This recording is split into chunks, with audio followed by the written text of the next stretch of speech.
Hello, friends and neighbors, sisters and brothers, all you citizens of the world. A year ago, we broadcast our last show from Loyola's beautiful Water Tower Studios when everything was shut down. So here we are with another Zoom, number 43 of Heartland at Home for the week of March 13th.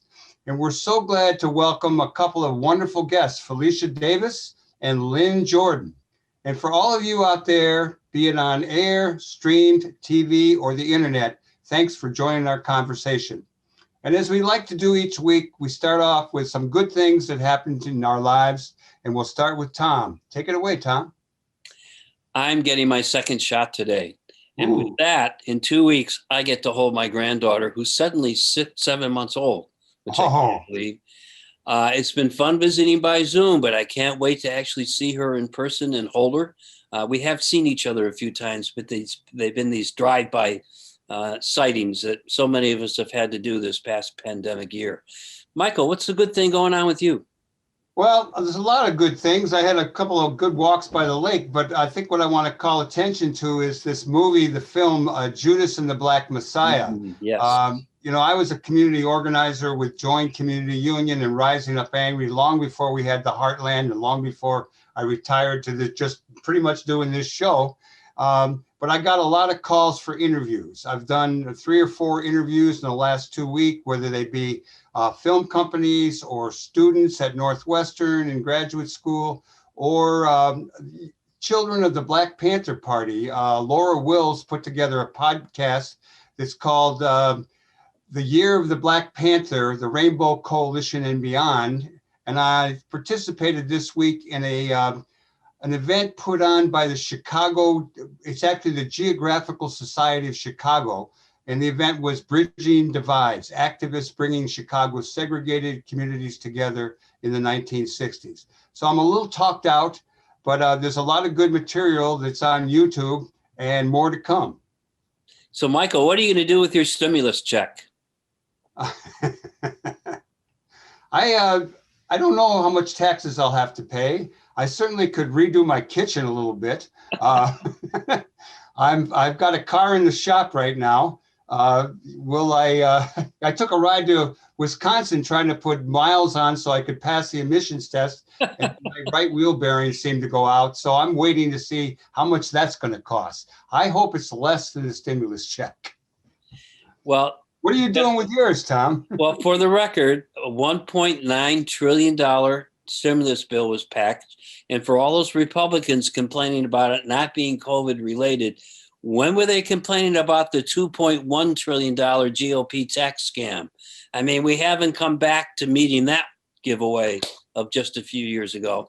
So I think the idea of trying a little bottom up economic recovery rather than trickle down, which all the studies are showing has not worked for 30 years. I think the little bottom up thing is what this economy really needs. And I'm guessing we're going to see a pretty big boost for the Biden-Harris effort by the end of spring. Well, he's out there trying to sell it. He's like an advocate for the poor all of a sudden. Who would have thought that Joe Biden would be as good as he has on a number of things? Some people are declaring him the next LBJ. I hope so. I think it's a little premature to look at that. And of course, LBJ was also saddled with a war that we kept having to fight for years and years and years, much like some other Middle Eastern stuff that the Bidens seem to be already getting messed up in. But on the local economic front, we seem to be off to a really great start. And his big promise about 100 million doses in the first 90 days, it's only halfway done, and he's more than halfway there. Who would have thought? I'm rooting for him. Who would have thought I'd be rooting for a president? Meanwhile, as we reported last week, the GOP is really scrambling because they can't win a fair election anymore based on their activities the last few months. Why don't you fill us in a little bit on that, Michael? Well, I watched MSNBC and I saw an interview with Stacey Abrams, and she's really pushing for the federal government to, put some voting rights changes, and I'm sure they're talking about the filibuster. She also called my attention to her outfit. There's a website. If you go to Fight Jim Crow 2, number 2, heartland.com, you'll get all kind of information about voter suppression going on around the country and what people can do about it. Because clearly there are 25, 26, close to that number of states that are trying to attempt to put through voter repression bills. And this is all in legislatures controlled by the Republicans. You're correct when you say the GOP does not want to have people vote. And I'm just going to call people's attention to a historical fact. The Republicans, back in the days of Lincoln, when they were the good guys, they gave up on Reconstruction. And I would go on to say that the nation lost its soul when that happened. And we're in a time now where we can maybe regain our soul and get it back. And to me, one of the big signs of that would be throwing off the Jim Crow era use of the filibuster. The guarantee of minority rights is what's kept the majority out of power and has certainly put people of color down over and over again. So it's time that we get rid of that vestige of our war between the states, which we still seem to be conducting. And it seems to me that may be the kind of thing the Biden-Harris administration might be able to slip through. I do think it's interesting that even Jimmy Carter, our true senior statesman, said that he can't believe what his own state of Georgia is doing to thwart the democratic process. Stacey Abrams did address the possibility that I think is Governor Kemp, the guy who beat her supposedly, but not really. He was not too bad around all these charges about voter stealing the vote by Trump and his people. But she didn't want people to count on him being a good guy and not signing a bill if it gets through. But I would say keep pressuring a few of those Republicans in the Georgia Republican Party, because it's not quite over yet, but we'll see. We'll keep you posted on that. So, Michael, what's going on the labor front with Amazon? They're feeling a little bit more pressure. I confess to having a couple of shares of Amazon, and I watch it, but I'm certainly rooting for the labor organizing that they're having to deal with. Over in Alabama, not too far from Georgia, the voting goes on by the Retail Clerks Union, attempting to bring a union to the Amazon plant in Bessemer, Alabama. And Amazon continues to try to suppress the vote, telling people that the union will take their money. You don't need the union. We're giving everything you need. But there are a serious list of demands and things the union will do, and there is a good shot at it. And this has encouraged people all across the land to, particularly in the labor movement as a whole, but in the case of Amazon, they've had over 1,000 inquiries, that same union inquiries about starting a union in their plants. And in Iowa, I read that 400 to 500 workers are in contact with the Teamsters about unionizing a Amazon facility in Iowa. So we're rooting for the best on all of that. And we certainly hope that the workers get a union in Bessemer, Alabama, and we will keep you posted on that and other labor matters as they arise. I think it's really important for people to realize that this is not just an issue of the fight for $15 an hour. Amazon actually pays that much in some markets. It's working conditions and a bunch of other issues beyond just how much per hour people might get. Many Amazon workers still don't know how many hours they're going to work in a week. They don't know if it's going to be 30 hours or 50 hours. And so there are all sorts of issues over overtime, working conditions, and the drudgery of that kind of highly mechanized work. If that's the service economy of the future, then it's really important that organized labor get a toehold here. And it looks like that might be finally happening. I can't think of a president ever coming out in favor of a union organizing effort as Joe Biden has on this one. Yeah, we mentioned that last week, and it's getting a lot of play. It was breaking news as we recorded the show for last week, and now it's like it's like a banner waving in the wind. That's coming. Support the unions. It would be great if the organized labor force in this country increases. There have been a lot of years of repression of labor. And, the country is made up of people working hard who need a union. So we're hoping for the best on that. Long live the unions. Another story we've been following are the hunger strikers trying to stop General Iron from putting a metal shredding plant on the southeast side. After 30 days, the up to 10 hunger strikers ended their strike, in part because the mayor never responded to their requests. They are pushing ahead, still hoping the mayor will deny the operating permit.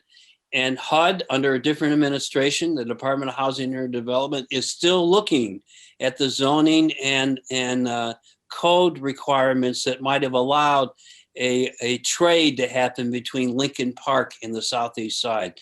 Continuing developments, very important effort to support with the residents, the United Residents of the 10th Ward. What do we know about travel now that people are getting vaccinated, Thom? Well, there have been some new guidelines out. As I mentioned at the top of the show, with my second shot, I'll be able to visit and hold a granddaughter in a couple of weeks, but that does not mean I won't be using my mask when I'm out in public or keeping social distancing. It's very clear until we get 70% of the public vaccinated, we will not have the herd immunity that's required to beat this nasty virus, which of course is developing other variants. So I'll be using my mask for a while. I'll be keeping social distance, as the head of Cook County Health reminded us last week on the show. But it does appear some other things will be allowed, and some people are beginning to book travel plans. For my part, it's going to be way next fall or winter, but I think before I venture on to any kind of travel convenience like a train or an airplane. But driving may be okay if you can figure out where the rest stops are going to be along the way. I know people are anxious to get out, but I think we need to do this in a calm sort of way to make sure that we don't have another rebound.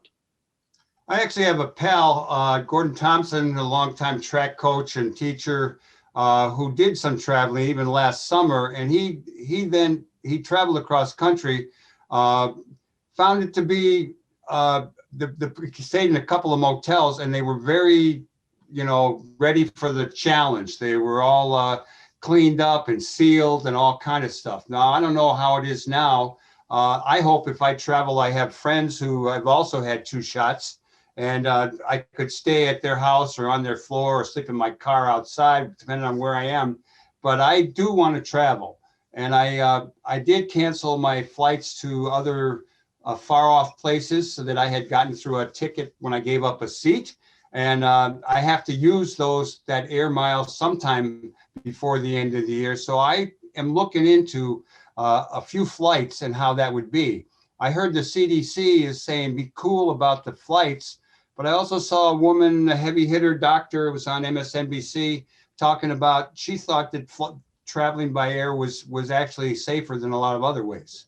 So there are ways to do it, but as friends who had to travel to Texas recently shared with me, don't plan on being outside in a group that has masks on. If they ever wore them in Texas, they're not wearing them anymore. And that's what I mean about the dangers of travel. It might be okay to get on an airplane, but what about getting on that plane and getting off? To my mind, that's what we still need to be careful about. Wear a mask, double up if you can, keep your distance, but certainly go outside and enjoy this great rebounding. It's time to be outside, although the weather is going to dip a little this weekend, but it's getting warmer.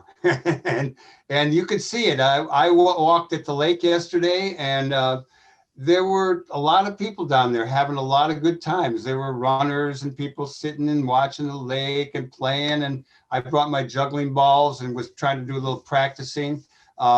Being down at the lake is a wonderful thing, and we are blessed to live on the shores of the Great Lake, Michigan. So before we bring in our first guest, Felicia Davis of the Chicago Foundation for Women, we've been featuring the nominees for Grammy-nominated rock musicians, which this year happened to be all women. And so coming up next is All the Ladies by Joni Leeds, featuring Lisa Loeb. Take it away, lift me ladies. Up, lift me up. Don't bring me down. I'll lift you up, lift you up. Won't bring you down.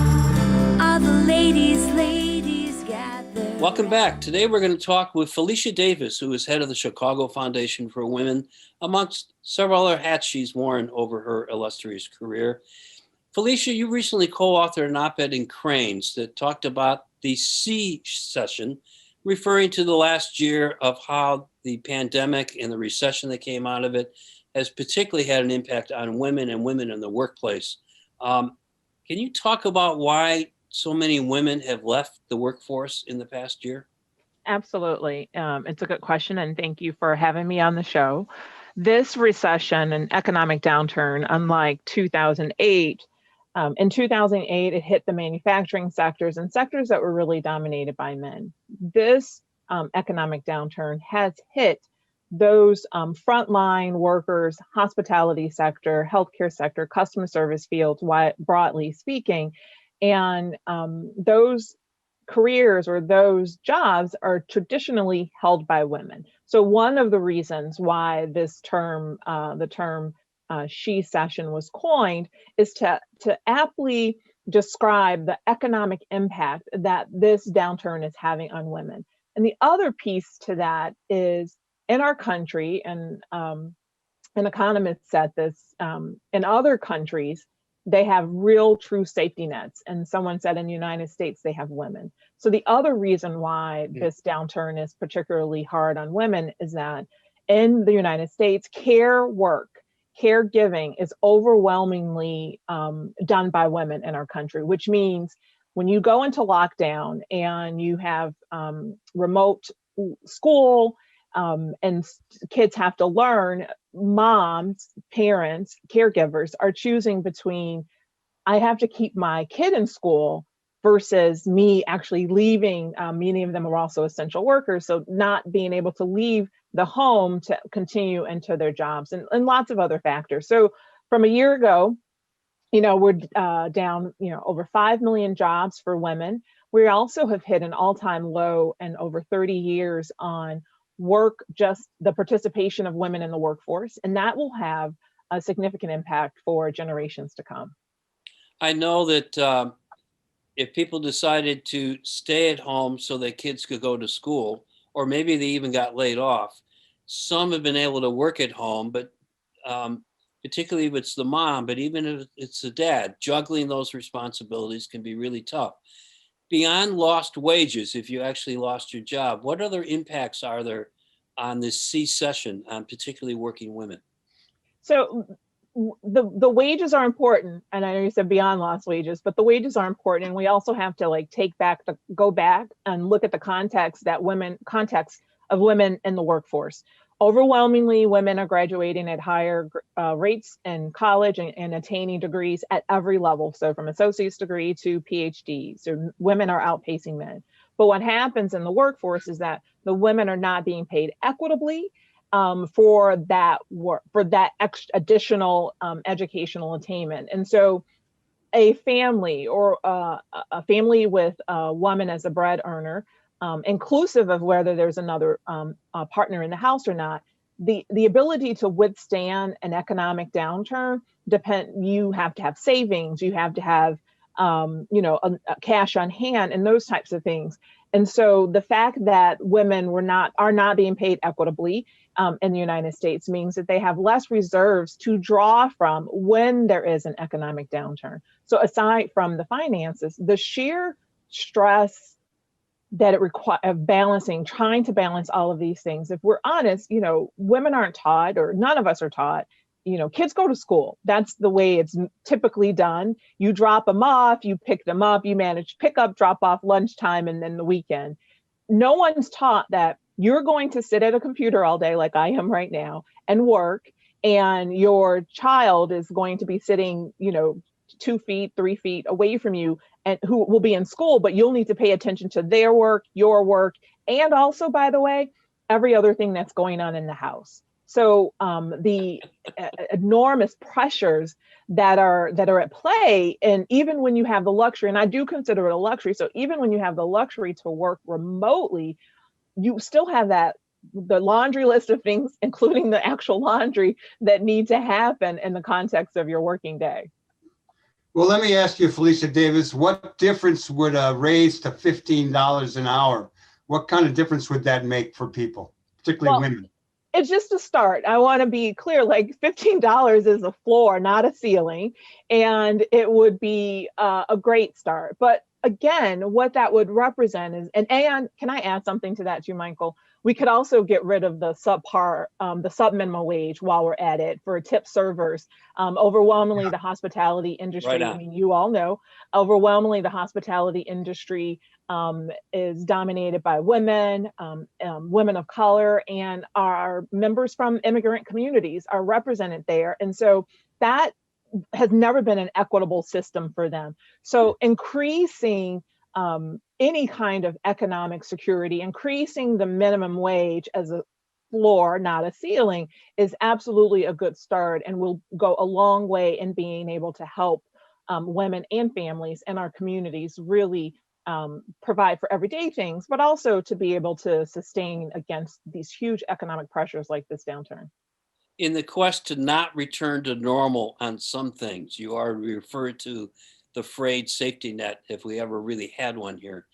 What are a couple of things that you would hope would happen as we recover? What are things that women in particular might look for in terms of more family leave or sick days or things like that? Well, some of those things you just mentioned, Thom. We have to admit that whatever normal wasn't working for the majority of working families. And it certainly wasn't working for the majority of women, and particularly women of color, Black women, Latina women, and immigrant women. It wasn't working. And so if we're going to build back, we have an opportunity. And we didn't do this, quite frankly, in the last economic downturn. I am heartened that the economic relief, the economic response coming out of DC with the direct monetary support to families is extremely, extremely important. And for the first time, I might add, there is a little sneaky, I don't know if they snuck it in, I don't know how it got approved, but something that looks like a minimum guaranteed or a minimum basic income that's in this new package of $300 a month, or however it works out.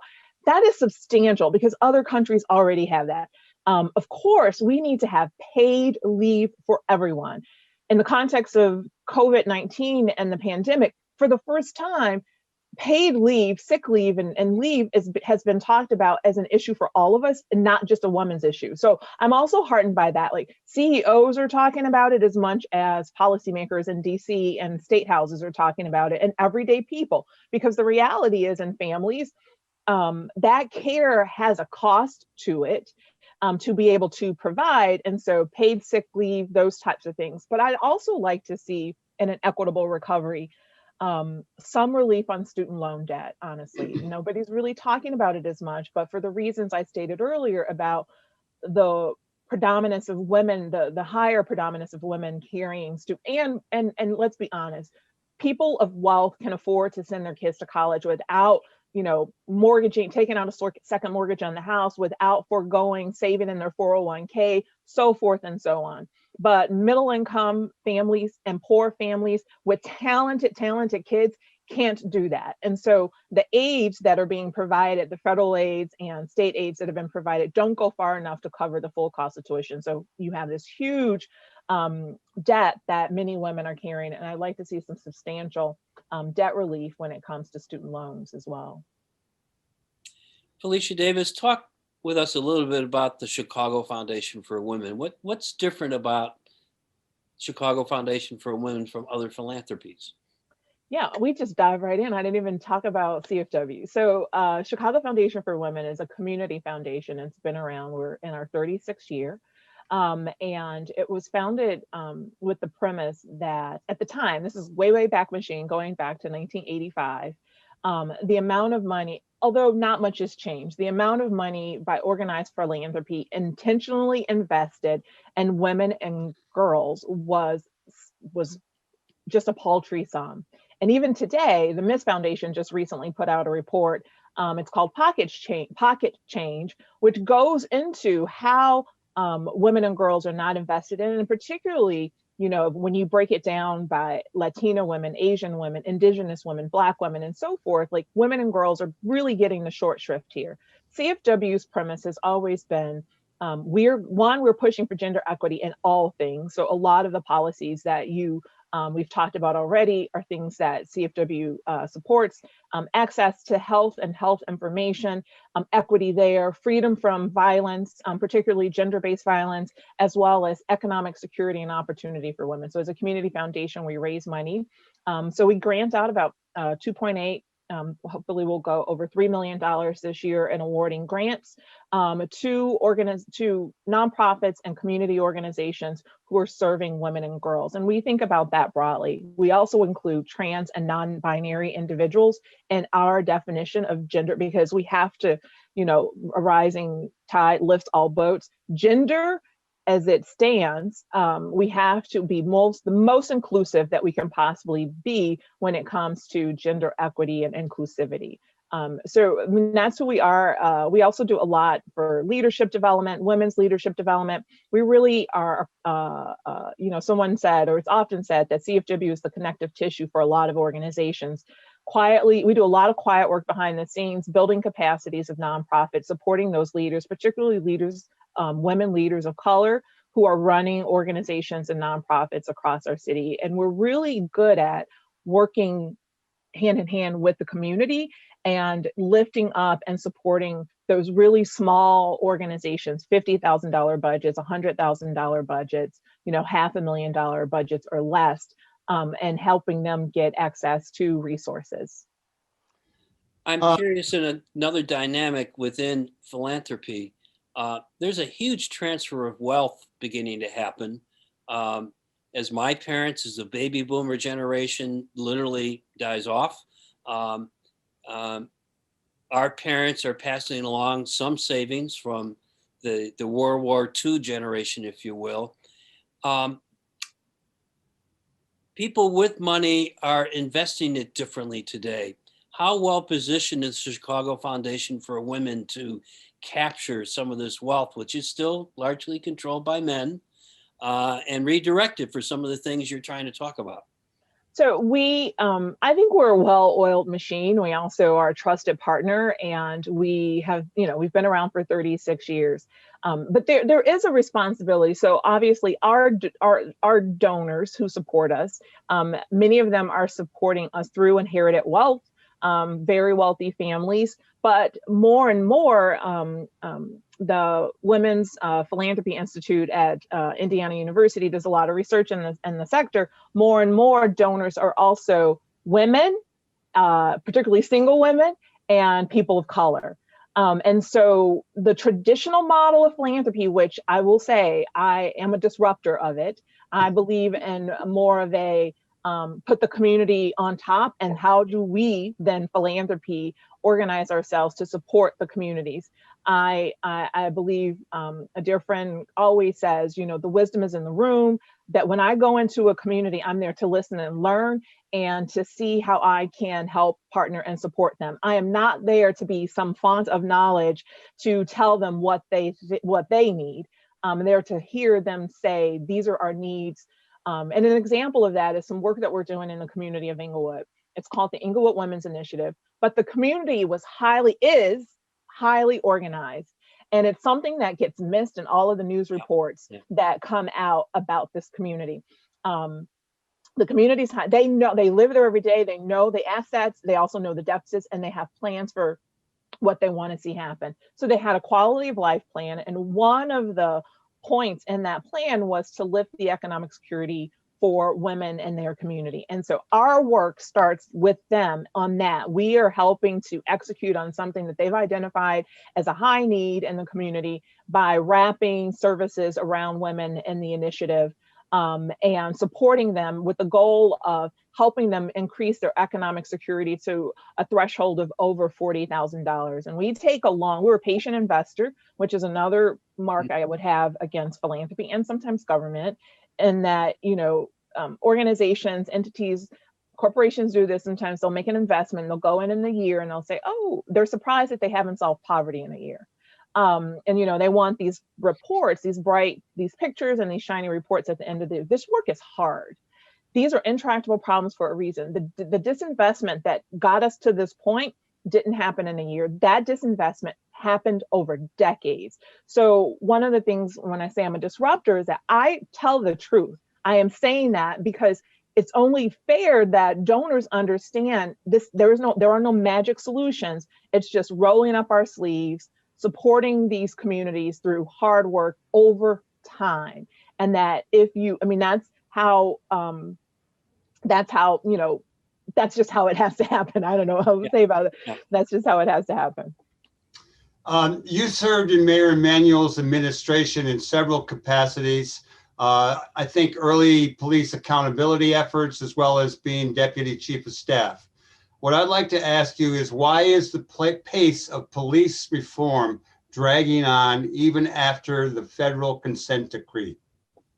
Yeah, well, that's a good question. So I am also a former police officer. So I'm a former police officer and detective. I served 10 years on the Chicago Police Department from 1991 until 2001. And that's the knowledge that I took with me, and my knowledge of communities, my knowledge of public safety policing and public safety, but also community policing when it's done well and fully integrates our community and police kind of like understanding what I said before about communities know what they need.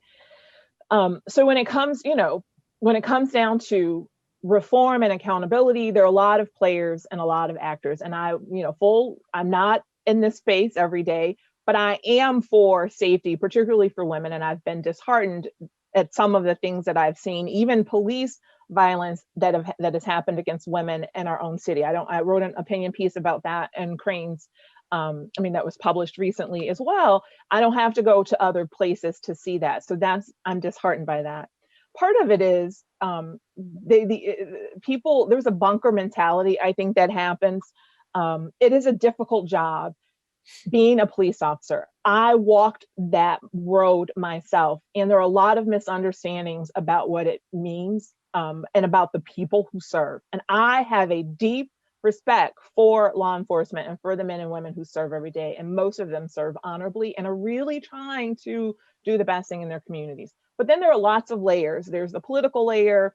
There's, what happens in the city. So whether that's City Hall, but then also what happens federally, right? How the Department of Justice handles it. And so there have been some fits and starts because as the consent decree happened, then there was a change in leadership in DC, and then of course a change in leadership in City Hall in Chicago, and then lots of changes in leadership in the police union and or the police superintendent himself.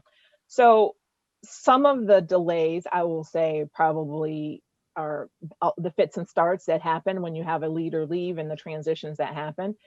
I do hope, and I do look forward to better days and policing in Chicago, more equitable policing in Chicago. I do still hope that men and women in our city, particularly Black and Brown men and women in our communities, can see themselves in the work and opt into that as a career path, because it's actually a very good career path. And so the change has to happen both from a grassroots standpoint by the individual officers who raise their hand to take that oath, and the policymakers. And then, we can wrestle, or they are doing it right now. I don't have to get into that over the consent decree and kind of like the points. But I think if both of those things happen at the same time, also the community broadly speaking, has a big role to play in that. So I can't say what all the machinations are, but I know there are a lot of different players and lots of cooks in the kitchen. And sometimes that can slow things down. Any thoughts on the amount of money that the police department got from the last stimulus? I have not really been following it closely, but I will say overall, when I look at the way in which, even PPP loans were given out, when I look at who's left off the table, I am disheartened, because I think about, how many more beds we could provide for domestic violence victims or homeless people experiencing homelessness, or how many children could be, immunized from just regular stuff, let alone COVID-19. I think about, the food insecurity. I think about health equity. So I really focus in on like who hasn't been able to be at that table. And it's a lot. So I guess I look at it as a loss, and that were there investments that we could have made that would have been longer serving, or, served us in the longer term, actually deeply into our communities. Let's go back to City Hall. How is Rom's replacement, Lori Lightfoot, doing in your eyes? It's a tough job, and I think she has, and then she has a global pandemic to deal with on top of it. So I won't be, Monday morning quarterback on her. Things that I want to see more of, as I stated before, she recently announced a task force based on focusing on gender-based violence. In Chicago, there are over 50 Black women who have been missing or who have been murdered, and not much of a response has happened. In the state of Illinois, there's been a 70% increase in calls to the domestic violence hotline since the lockdowns began, and that's 70% increase. So I want to see more investments, not in police officers and policing. I want to see investments in safety, and particularly safety for women and girls. Felicia, before we let you go back to doing the good work of the Chicago Foundation for Women, you are a classic behind the scenes operator, both personally and with the foundation. Are there any other upcoming collaborations, or do you have your annual luncheon in the fall back on the docket? Can you give us a hint of who you're going after as your speaker this year? What else is coming up down the road for Chicago Foundation for Women? Actually, we're very, very busy. Thank you for the question. This is Women's History Month, and earlier this week we celebrated International Women's Day. So it's a very busy month for us. At CFW, on 18th, so next week, we'll be celebrating some amazing women leaders in our communities for the work that they've done, giving them an award. It's called the Impact Awards. Great women. I mean, these are everyday women in our communities who rarely get a stage or a podium. And so we're delivering that virtually because of the context that we're in, but we're still going to celebrate them. Additionally, every year we do have a huge luncheon.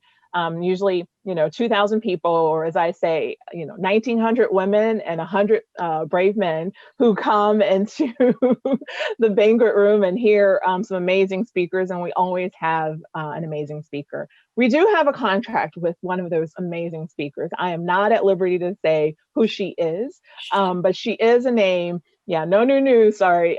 She is. We had a scoop here. She is a name that people recognize. But because we're delivering it virtually, we want the content, and we get it. It's been a year. We've been working remotely for a year. People are zoomed out. So we want to provide something that you can't get anywhere else. So a little bit entertainment, so that people are attracted to it, including a dynamic, compelling woman as our speaker. So that will be later this year in September, but you can get information about all of those things on our website, cfw.org. And one other thing I must plug, we are partnered with the city clerk's office. Anna Valencia has been my partner on this. In the fall, we hosted a virtual girls summit. We had about 400 girls register. We had originally thought it would be an in-person summit, but this spring we're doing mini summits virtually. March 23rd is the first summit around mental health. Our girls are facing tremendous pressures. So just, the conversation we had earlier, many of them are in school, remote learning. They're also supporting siblings who are remote learning as parents, have to work or do other things. And so they have a lot of responsibility, and overwhelmingly mental health supports and self-care was the number one topic. The girls told us what they needed. See, there's a theme there. They told us what they wanted to hear and do. And so that's coming up March 23rd. But all of those things are on our website at cfw.org. Felicia Davis, thank you so much. It's great to share some of your accomplishments and goals for the future. Be well, be safe. Thanks a lot. So much. Thank you. Thank you. Hearing you talk. Thank you. Take care. Everyone can see that we are together as we walk on fire, and we fly just like birds of a feather. Oh, Oh, what a wonderful cut from your medley, Lynne Jordan, who joins us now on Heartland at Home. That was a little piece of We Are Family, and we are family because Lynne Jordan spent a few different times at the Heartland Cafe, which we're going to hear about in the next few minutes. Chicago's beloved blues, cabaret, and soul singer, and occasional storyteller. Thank you so much for joining us, Lynne Jordan. Oh, thank you so much for having me. Yay. Miss Jordan, hello again. It's been a while. It certainly has. We used to see you real regularly. We were honored to have you performing at the Heartland Cafe back in the day on that stage. We used to love it. You'd come in, you'd get some of that delicious, wholesome food for the mind and body. You pick up the copy of Mother Jones, The Nation, you get your rolling papers. You know, you were a regular fixture. How have you been and what have you been doing? I have been, I'm doing great. I still have my band the same musicians now since 1997. And my drummer, Rivers. Yeah, my drummer's been with me since 1993, Lord.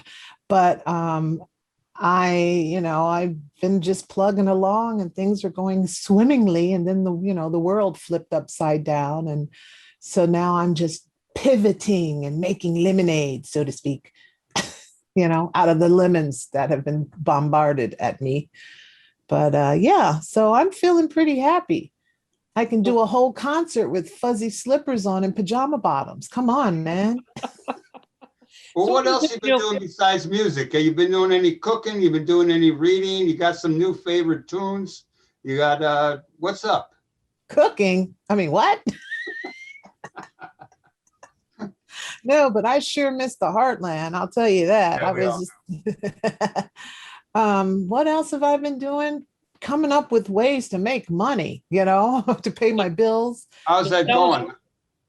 I've adapted and I'm fully embracing the technology, the virtual world. I call myself a virtual girl, and so I have loved learning about the technology and thinking of ways to bring my artistry, to the public, and all for donations, not all for donations, but, just taking it where it comes in. Lynne, do you feel creative in this time? And if you are feeling creative, what are some techniques and ways that you use to inspire yourself to produce your music?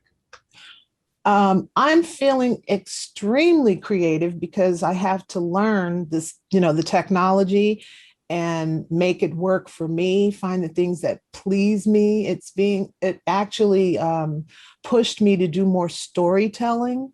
Because for like 100 years, I've been wanting to do a one-woman show, like a solo show with monologues and music. And I did actually perform it at City Winery, sold out it on Saturday afternoon at 1 p.m. But then I kind of dropped the ball because it's a heck of a lot of work. But now with this technology, I'm able to join group storytelling shows and work through stories that I would use for my solo show and reach an audience that's nationwide or global. It's crazy. You do a storytelling show, you get like 30 people to show up in a cafe.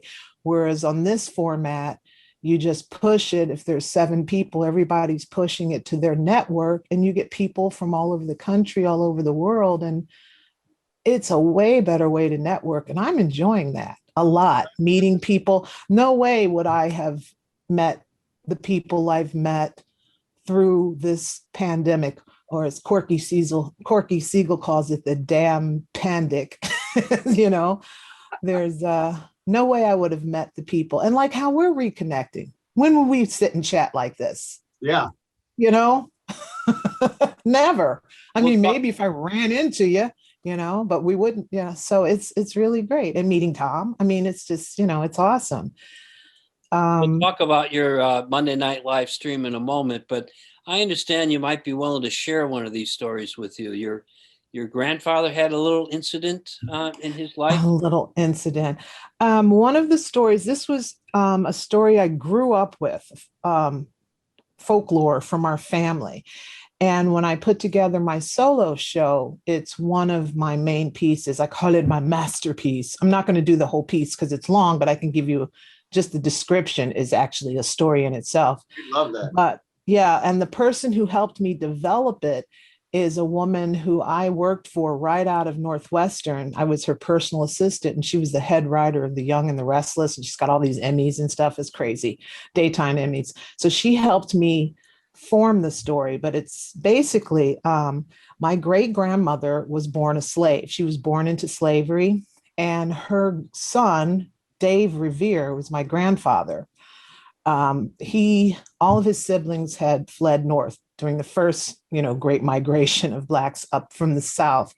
And he stayed to take care of his mom, to protect her, basically. And he lived in Barnesville, Georgia on, a little farm. They were sharecroppers, whatever. Of course, this is after slavery. And he had a neighbor who was also, they were poor, who was a poor white guy. And they were neighbors, though, even though this was probably pre-World War II, And so anyway, they got into a little kind of tiff over some tool, a plowing tool. And the neighbor, called my grandfather the N-word. I never say that N-word, I just say the word, but, And my grandfather punched him in the mouth or slapped him, kind of, and busted his lip. Didn't like break his jaw or anything, just, drew a little blood.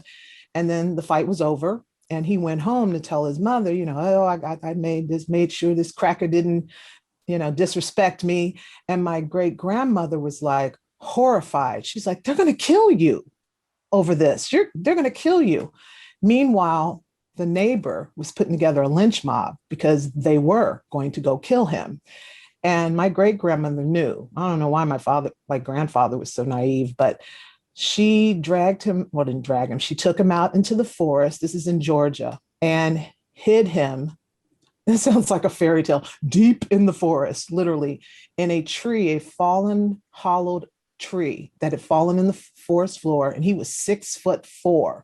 She made him crawl inside of that tree and hide. And then she came back and waited. And then the lynch mob showed at night with the burning torches, get that nigger out. Where is he? Blah, blah, blah.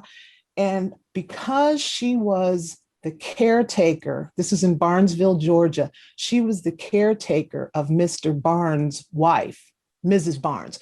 So they didn't murder her because she was old man Barnes', servant, so to speak. So she had a little protection.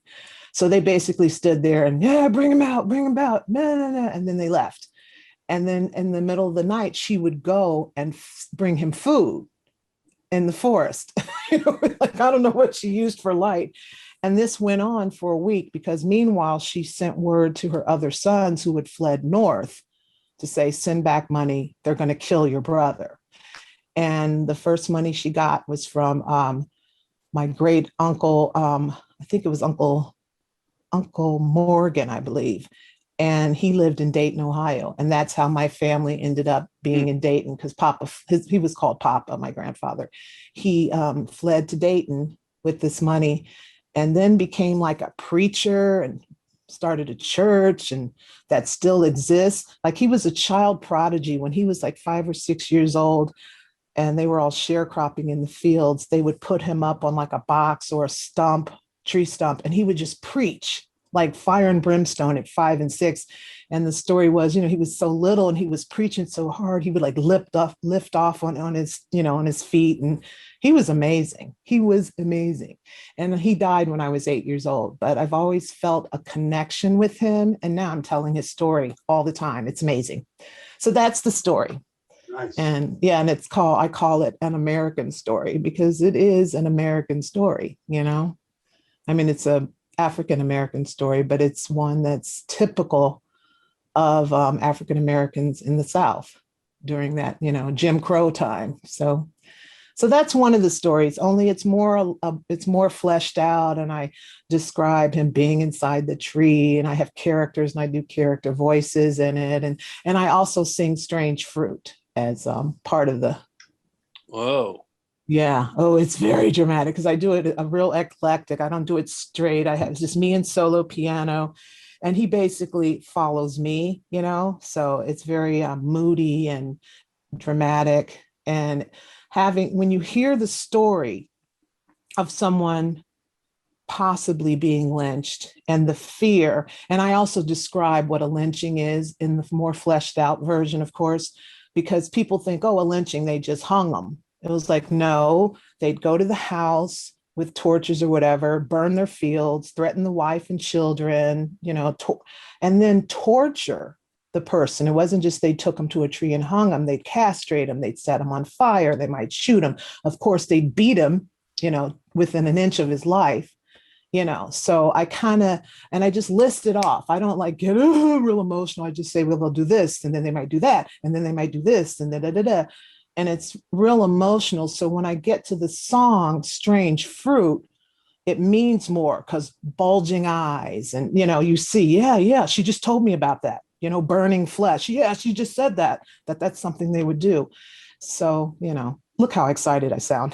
But, it's one of my favorite pieces. It's like my touchstone with my grandfather and my great grandmother. So, well, you asked. Lynne Jordan, tell us about Monday nights live stream. Yay! So every Monday I stream a live concert with just a trio, because the Shivers is really a 10-piece band, but we wouldn't make a dime. It'd be just, so I just do me and a trio, which is like a wall of sound because they're loud as hell. So, it's wonderful. And I perform every Monday on YouTube and Facebook Live. And it's just songs and humor because I'm pretty darn funny. I try not to curse too much.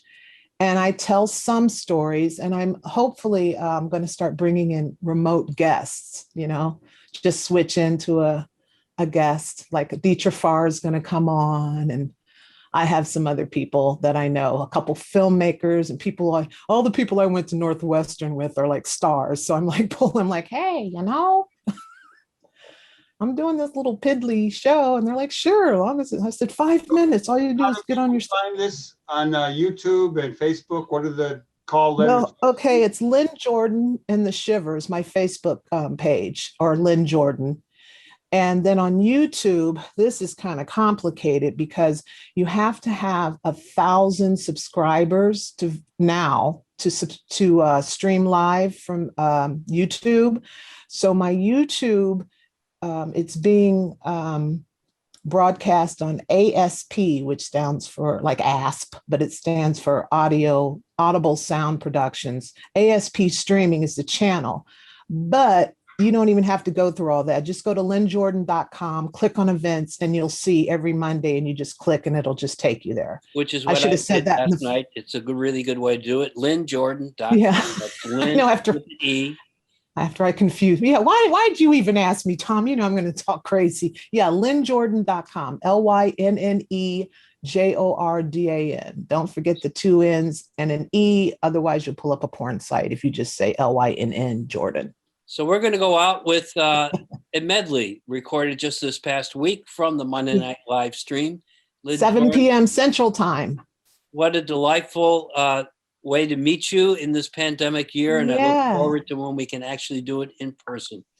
Me too. Thanks, guys. I love you, babe. I'll see you. Love you too. Operate around the clock, why don't you come in? Lots of space for everyone, one for you, my friend. Pick you up, I'll pick you up, won't you come in? Shiny, sleek machine, and I got to pump your heart. Oh! I forgot all them lyrics, y'all. That's all right. Come on. In other local news, we want to remind you that our own Alderman Maria Haddon is leading the effort to change police raid policies after that botched break-in to social worker Annette Young's apartment. The mayor and the Chicago Police Department have proposed a watered-down version of Black women aldermen's proposal.